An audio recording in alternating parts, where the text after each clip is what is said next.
ಓಂ ಶ್ರೀ ಪರಮಾತ್ಮನೇ ನಮಃ.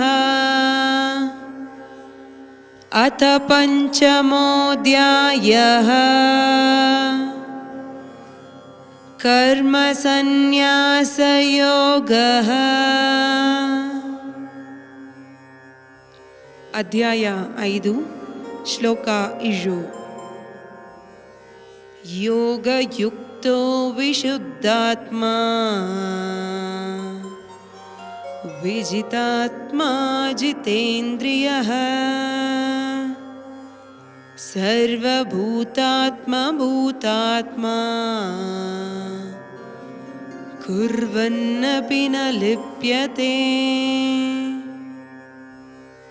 ಶ್ಲೋಕನ ಅರ್ಥ: ದಾರೊಬ್ಬ ಭಕ್ತಿಯೋಡ ಗೆಲ್ಚವ ಮಾಡಿ ಮನಸ್ಸವು ಐಂಬುಲನವೂ ಕಟ್ಟುಪಡಿಸಿ ಪರಿಸುತ್ತ ಆಧಾರವು ಅವಕ್ಕ ಸುಯವ ಎಲ್ಲ ಜೀವರಾಶಿಗೋಸು ಅಡುವ ಸುಯಾಂದು ಉಣರ್ದಾರ. ಅತ್ತವ ಒಬ್ಬ ಈ ವಿಧವಾದ செயಲ ಮಾಡಲಿಯೂ ಅವಕ್ಕವ ಕಟ್ಟಿ ಹಾಕೋದು ಮುಡಿಯ.